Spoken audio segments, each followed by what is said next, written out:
by one of my friends, Nate Kane. Always an honor to have you on. Ex-FBI whistleblower who blew the whistle on Hillary Clinton and Uranium One. They tried to kill him. They tried to throw him in jail and all that kind of stuff. But he has persevered by God's grace. And he was also, he's an expert in cybersecurity. He's also an expert in election integrity. In fact, he was an expert witness, worked with the Trump White House in, I think it was like 6 federal lawsuits that you were an expert witness on. We're going to talk about a lot. Number one being Kash Patel, but let's start with Doge.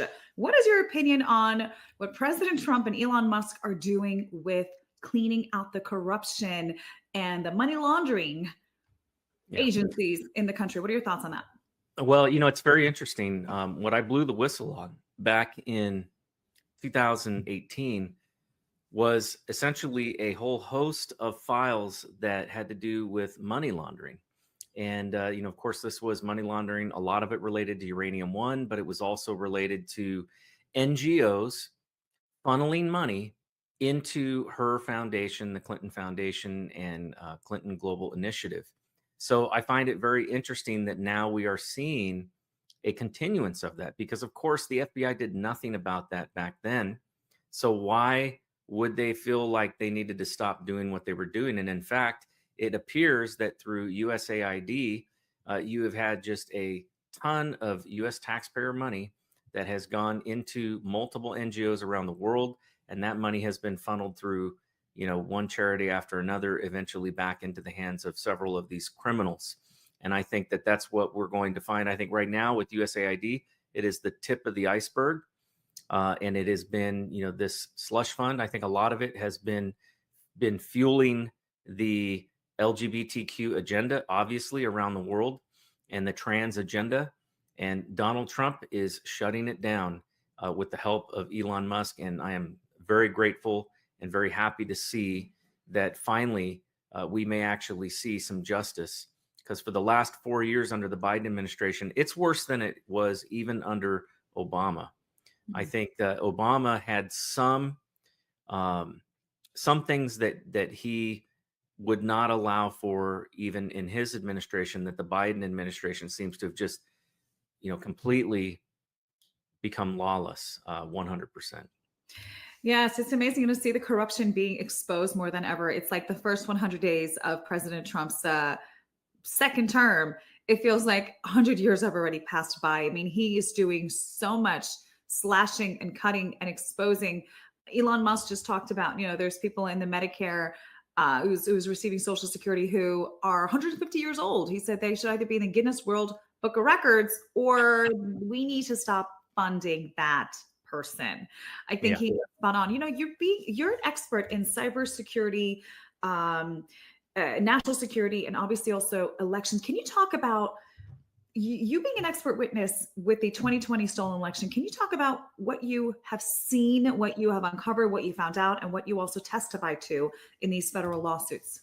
Sure. One of the biggest things that I was involved with, which I'm kind of surprised, I shouldn't be, but I am surprised that it hasn't had more investigation. And I sure hope that under the new administration that Pam Bondi will in fact open an investigation into this.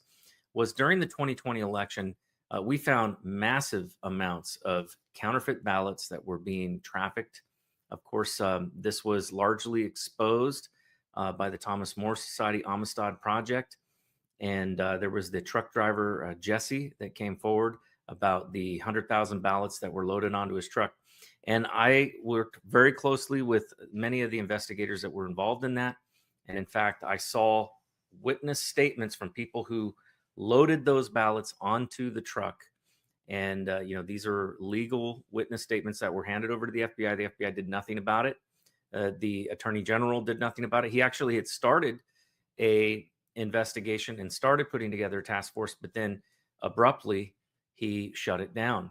And I'm talking about Bill Barr, of course. And then he went before I think it was the AP, and he gave a press conference where he said that he has not seen any substantial widespread election fraud, which was just absolute lies. There were major fraudulent ballots. Now, why does that matter now? We have Trump in office. We have the presidency. We've got the Congress. both sides of the Congress. It matters because people broke the law, and without a doubt, there is a lot of significant evidence that it was organized crime. And what I mean by that is you had this happening in Bethpage, New York, but the company that is likely suspected of being the counterfeiter, they were a subsidiary of another company who had a subsidiary doing this or suspected of doing the same thing in Michigan. I think this was a much bigger thing. And I think they were pre-planting these ballots all over the country. And we have to go out and we have to make sure that the people who committed these crimes, that they pay for those crimes. Otherwise, we could see this done again in the future. So true, Nate. And I have to say, thank God, actually, looking back, that we were able to see, in fact, that it was stolen, that the Lord actually allowed there to be a gap. Those prophetic words of President Trump being president 2 terms. We didn't realize it came with a gap in the middle, but the Lord was able to show what a righteous regime looks like and what an unrighteous regime looks like. We see the difference. And President Trump has had the 4 years to really contemplate and think about, okay, who can I trust? Who can I not trust? And what do I need to weed out? What do I need to expose? What do I need to do when I come back into the White House? So it's actually, we really are stronger with that 4-year gap. That's why the Bible says God's ways are higher than our ways, because we want him in right away. But it wouldn't have been exposed, really, the beast system that we have, this stolen, this elite group. So, wow, he's cutting funding, USAID. I mean, everything. What were your thoughts on USAID? I mean, USAID. I think it's pretty clear that the CIA has been using it as a slush fund for, their different operations around the world for overthrowing governments and things like that. Now, whether or not that's a legitimate use of that, I'll leave that to the politicians. I don't personally believe that it's a good idea for us to be embroiled in those types of things. But the big problem is that clearly other entities, particularly the Democratic power base, has been using USAID to fund all of this massive migration into our country. They have been using it to fund, like I said, the trans, and the LGBTQ agenda. And those are things that I don't think that the majority of Americans are for. And the fact is, it's not their money. It is our money. It is the people's money. And for them to utilize, our tax dollars for this sort of thing, I'm hearing over and over again people saying, why should I even pay taxes? This has destroyed the public trust. And that is really what it's all about. So I think it's great what Trump's doing, but I also caution this. You can think back to the Bible and the story of King Josiah. He is known for being the king who basically dealt with Israel during a time of incredible corruption that was going on. And he basically came in and he turned things around in that nation. But we have to remember it was short-lived. He died. He was killed and at a young age. And because of that, the new leadership that came in went right back to the old practices. And a lot of the things that Trump is doing, these are being done by executive power. And the problem is that executive power, it can very easily change with the next president. So we must, number one, pray and seek God's face and ask God to bring about a lasting end to corruption in our country. But we also need to ensure that those people who have committed this level of corruption, who have been involved in criminal activity and RICO, because that's really what we're talking about, I think those people need to go to jail, because otherwise there is no disincentive for people to do these sorts of things.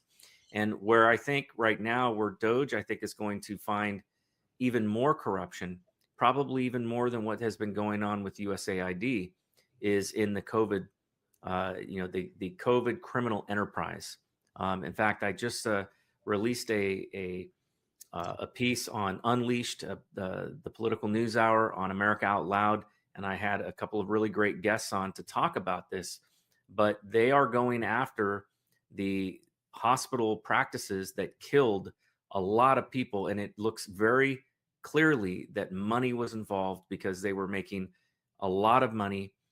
You had the drug companies making a lot of money. You had the hospitals making money, the administrative staff. You had the places like Fauci, and of course all this illegal messing around with these viruses, overseas that was going on. And it was all being done to hide it from the American public. And I think we're going to find out a lot about that and find out a lot about the testing in particular. All that testing that was being done, we spent more money on testing than we did on actual vaccines. And guess who owned the largest testing company? The PCR test, the one that everyone was using, that was owned by a joint venture, was bought by Bill Gates and George Soros. And I think that they're going to find out very quickly just how involved these people were in corrupt criminal enterprises. Good. It's about time all that comes out. Talking about Kash Patel, we see that there's a delay in his confirmation hearing, which we're not surprised. But you, who used to work at the FBI, what are your thoughts on why are they scared to put him in as the director of the FBI? One of the reasons, by the way, they said, oh, we're afraid he's going to close it down. But really, what do you think the real reason is that they do not want Kash Patel as the director of the FBI? Well, you have to remember, you had the Inspector General of the DOJ, Michael Horowitz. I find this very interesting. You had multiple Inspector Generals. I think it was something like 17 of them that were fired. This was just recently by Trump. In fact, the Democrats made a big deal out of this. But one Inspector General that Trump did not fire was Inspector General Horowitz, who is over the DOJ, which includes, of course, the FBI. And the reason I believe that this is the case is, number one, I'd like to believe that it has something to do with the way he treated me as a whistleblower. He was very helpful in getting the information that I brought forward to both the House and Senate Intel committees. And he went out of his way. And when I say out of his way, I mean Jeff Sessions, as the Attorney General, would not give a credibility rating to the information that I brought forward. But Michael Horowitz offered to do it. And then when the House wouldn't take my information because they wanted me to testify, and I did not want to testify because I was afraid it would put my life at risk, knowing that the Democrats would likely leak my name out of a classified session. I ended up going back to Horowitz, and then he basically offered to take that information to both the House and Senate Intel Committee. So that said, it shows that he cares more about, remember, he was appointed by a Democrat, but it shows that he cares more about law and order than he does about some political agenda. And I think that Trump sees that and knows that. And he's also done a lot of investigations into the FBI's conduct. He's the one that exposed that the FBI was taking bribes in order to, in kickbacks and favors for leaking information to the press. We just heard Tom Homan talking about how the FBI is likely suspected of being the ones that leaked the intelligence on this raid that they had planned in Los Angeles. That was also repeated by the Secretary of Homeland Security, Kristi Noem. So this is a huge deal. So from day one, Kash Patel is going to have to go in there and clean house. He's going to have to go in there and basically, I think, meet with the DOJ IG, find out the names of all those who had committed crimes. Because remember, Michael Horowitz, all he can do as the IG is basically make a criminal referral. And he did that multiple times, but the FBI never brought any consequences for these actions because these people were, in fact, the leadership at the FBI was corrupted. So I think that that's one of the things that Kash Patel, he's made it clear that he will punish those who have committed crimes inside the FBI. So clearly they're scared. But I think also there are things that have been going on, dirt that the FBI knows about, investigations, criminal activity that the FBI has basically, what I discovered with Hillary Clinton and how the FBI covered up, they had 3 separate field offices investigating her. And I'm talking a multitude of crimes, each one of those crimes with its own case number. I don't remember the exact number, but it was 458 pages of evidence. Now, if that's just her, I wasn't even looking at all the other people that are, prominent people. But how many political prominent people has the FBI basically ignored their criminal activity? And I think that some of those people may be members of Congress. And so that is one of, and look at what Kash Patel has also said, is that on day one, that he will release the Epstein list of clients. And I think that that is also important, because what you're going to see there is that there could very well be judges, there could be very well be members of Congress, prominent people, corporate executives, even maybe some, members of the executive branch and some of these bureaucracies and powerful people, obviously people in Hollywood. All of this is going to get exposed. And if you saw the brave actions that Representative Nancy Mace took yesterday on the House floor to expose men who had raped her and had raped other women and who had been involved in voyeurism, basically peeping toms and, taking video and pictures of nude women unbeknownst to them. That took a lot of guts for her to do that. But I think there is something that is going on here. I think something spiritual in our country. Number one, I think that the truth is about to get exposed. I think that what Nancy Mace did was an example of something bigger that is coming, including people who are going to get exposed that are on that list of people who, remember, the FBI, they came to that island and they collected a computer that was at that island. And nobody has heard anything about it. There certainly were videos. There certainly were pictures taken. They have the evidence, but they've been hiding it. And I think the appointment today of Representative Luna to expose government secrets, I think that's going to be another big part of this. So all of these things are we're about to see disclosure like nothing we've ever seen in this country. That's right. That's why we need to pray for President Trump and Kash Patel and Vice President J.D. Vance and Elon Musk and everyone more than ever. Do you believe that we actually will have the list come out, Epstein's list? What do you think? I do. Obviously, just because somebody's name is on a list, let's make this clear, it doesn't necessarily mean that they committed any crime. They could have been somebody that flew to the island for something that had nothing to do, or maybe they flew to the island not knowing whose island this was, and maybe they said, no, I don't want anything to do with that. We don't know. But the fact is that people have a right to know if there are public officials, especially people in positions of power, people who are in positions of authority. If there are people on that list who are in those positions, they absolutely need to be scrutinized by the American people. And they should have to answer to the American people for why and what they were doing on that island. Absolutely. We deserve to know if there are any chances of there being bribes or extortion of any sort of any public officials. Let me ask you about national security. You are an expert in cybersecurity and election integrity, national security. You blew the whistle again on Uranium One and Hillary Clinton emails and all of that.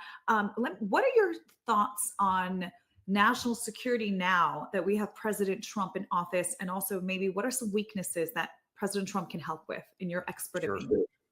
Well, I can tell you right now, Trump has a major problem that he's going to have to deal with. Look, it's absolutely necessary for Trump to put a freeze on federal hiring. It's absolutely necessary for him to put a freeze on contracts, especially at the level of corruption that we are seeing today. The danger, though, that is there is that, are we going to be ready and prepared for a cyber warfare attack or something of that nature? You look right now, and what you see going on is, I can tell you right now, I am hearing, and I have personal experience with this, that you've got contractors, quite a few of them, that work for the federal government with clearances that are having their clearances dropped, mine included. Not because of something we did, but because of administrative errors. I'm talking about malfeasance. I'm talking about, and possibly maybe intentional. There are people who are working for the federal government right now that are looking at what's going on. There are people who are beholden to the Biden administration or beholden to the Democrat Party. And because let's face it, when you have this much federal bureaucracy in Washington, D.C., what do you think the chances are that the majority of those people working there are Democrats? It's a fact. And when you have that sort of situation, you have people right now who maybe they won't go outright and sabotage the president, but what they will do is they will slow down their work and they will do the absolute minimum that they can get away with in order to ensure that Trump does not have the people that he wants in there, or he does not have working agencies, because that way, when things go awry or things go wrong, then guess who gets blamed? So this is going to be a very complicated problem that Trump's going to have to deal with. One of the most important things that I think that he could do very quickly would be to start moving these federal agencies out of Washington, D.C. and moving them to other states. And then they need to go and start doing a massive hiring to bring in the right people, because a lot of people are not going to leave Washington, D.C., and they're going to go ahead and they're going to take a payout, or they're going to take a RIF. And I think Trump's starting to work on some of those things right now with the payouts. Obviously, a lot of these agencies do need to shrink, and some of them are just outright unnecessary, like the Department of Education. But things like, I think the Cybersecurity Infrastructure Security Agency, which has been basically overtaken by, by the Biden administration's people who were more interested in fighting quote unquote misinformation. Basically, they became a big censorship arm of the federal government. And instead of focusing on what their charter was to do, which was to focus on our national critical infrastructure. And I've got big concerns about where we stand in terms of national critical infrastructure and security when it comes to our power, when it comes to our water, when it comes to all of those utilities, the banking system, all the things that we rely on. Any one of those things being taken out for any number of any period of time could be detrimental to our economy and to really to the psyche of the American people. And so I think that's going to become a huge problem, and there's going to need to be a focus, I think, on making sure that we are protecting our national critical infrastructure, especially from cyber attack. You mentioned former President Joe Biden, and actually President Trump revoked his national security clearance. Yes. What is your opinion on that? Should he have had that taken away? Should any ex-president have that kind of ability and clearance? I think every ex-president alive today should have their clearances revoked, because they've all been involved in one way, shape, or another in trying to damage President Trump during his first term. The fact is that Trump was the first, well, maybe not the first, because I would say that even George Bush Jr., when he became president, and I'm no fan of his, but when he became president, the Democrats really tried to damage him and tried to blame him, for everything that was going on. However, Trump, they did it too, and they did more than just talk. They actually interfered with his presidency. They interfered with the FBI. They interfered with the Department of Justice. They sent, this fake Russia collusion hoax investigation into him to hamper him. I think anybody involved with that, I think anybody involved with the setup of January 6th, I think any of these, former presidents, and honestly, I think any of the people who were heads of these various agencies during the Biden administration, not only should they have their clearances revoked, but also I think that they should be investigated, because it's clear, as we're seeing right now, that's being uncovered, that there was a lot of illegal activity going on, especially in regards to spending and things that were happening under our noses that should not have been happening. And I think that anybody that is under investigation should have their clearances revoked. Amen. I want you to be able to just take the floor and share anything else that is on your heart regarding President Trump's second term in office. What are you excited about the most? And where do you think that he needs help the most?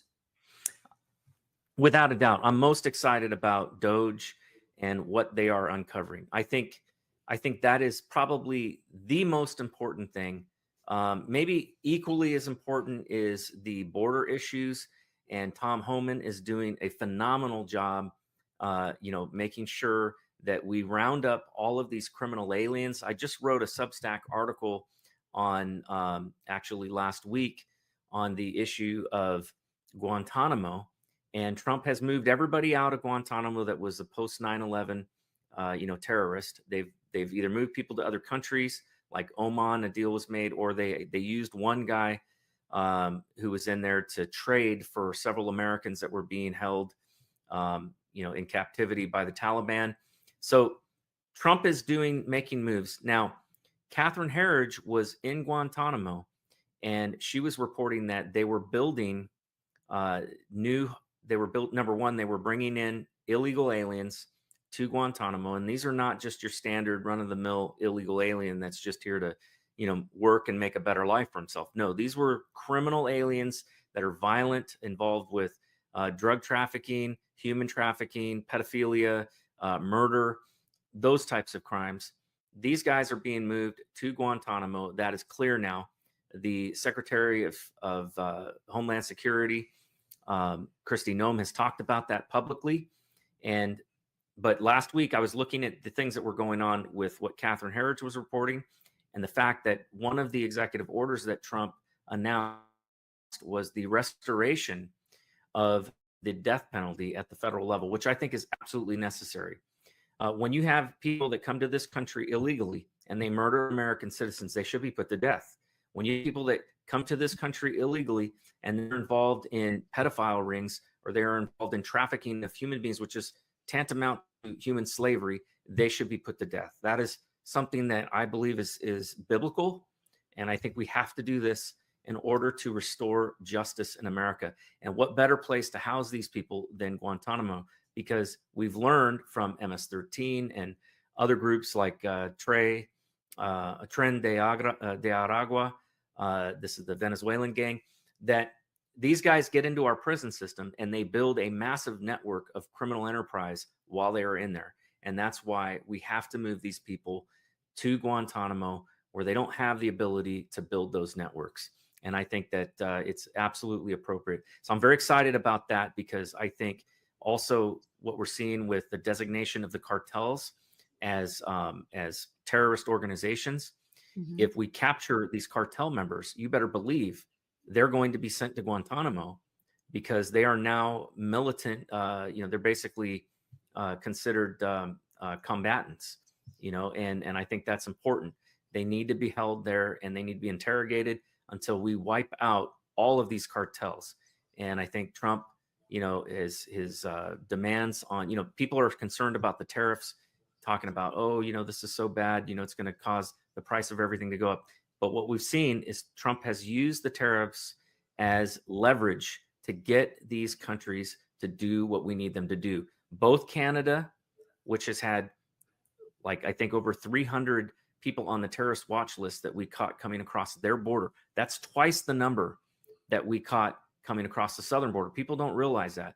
We have a major problem with illegal immigration from Canada just as well as we do from Mexico. But the thing is, when they come from Canada, it's 9 times out of 10, it's because they're a terrorist trying to get into our country.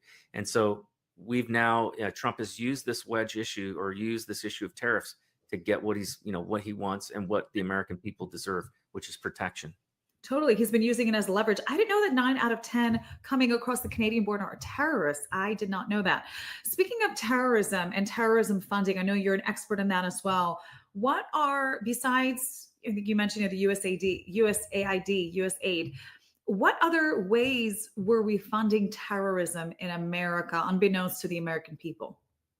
Well, some of these organizations like CARE and other Islamist organizations are ones that we have been funding. Obviously, we've sent money to Palestine, to the Hamas organization, and things like that.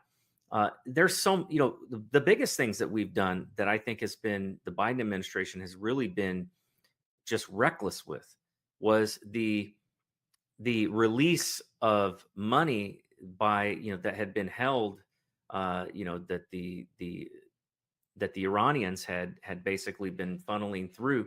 That money got released. And while that money was supposed to be going towards, humanitarian aid and things like that, we all know all they do is they shift one money from one pool to another. And now they've got a lot more money freed up that they can use to fund terrorism all around the world. Iran is the single greatest state sponsor of terrorism around the world. And to think that we would basically release money to them, and that was done in the weeks prior to the the raid on Israel that was done by Hamas. And so I think that has been one of the biggest ways that we've seen the Biden administration fund terrorism, is by basically releasing their money. And of course, that was done also by the Obama administration with the dropping of pallets of cash, on the tarmac for supposedly, to exchange for people, which you and I both know the truth on that from, what we learned from, Alan Perot and his information. Yeah, exactly. The Iranian nuclear deal. Yeah, pallets and pallets and pallets of billions of dollars in cash, which of course gets funneled into some big pockets and of course gets funneled into terrorism. What are your thoughts on President Trump announcing that we might be taking over Gaza? I have my concerns, obviously, for American soldiers. I think that there's a Gaza, but Gaza is kind of unique too. It is a very small area. Clearly, Israel occupying Gaza is not necessarily a good thing. I think that just perpetuates war. If we can go in there and we can stop, or basically prevent Hamas from being able to, come back into power, I think that would be a good thing. It would lead to a longer lasting peace. We may be able to have some influence. I am all for, if we're going to do something, I'm all for us being very overt about it. I'm kind of tired of this whole covert action, these revolutions that we've been doing, in these various countries to overthrow governments. Look, if we're going to overthrow a government, let's just go overthrow it, and let's do it publicly so that at least there's transparency and there can be public discourse and debate about it. The fact is that America, is now, we are now the big kid on the block again. And Trump, if he thinks that is going to be something that's going to lead to, greater peace, of course, Trump has already had some really great relationship with the Saudi Arabia, with Egypt and other nations surrounding Jordan.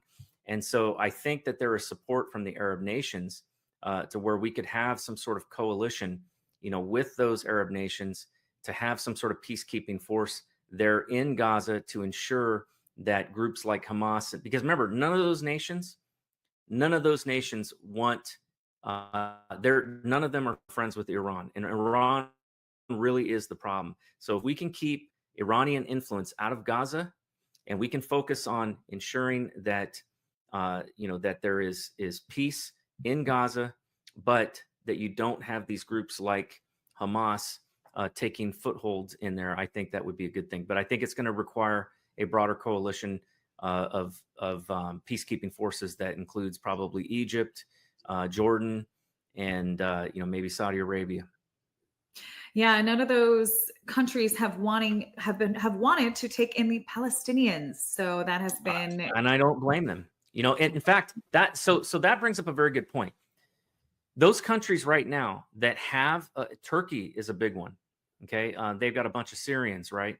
That have come and fled to their country.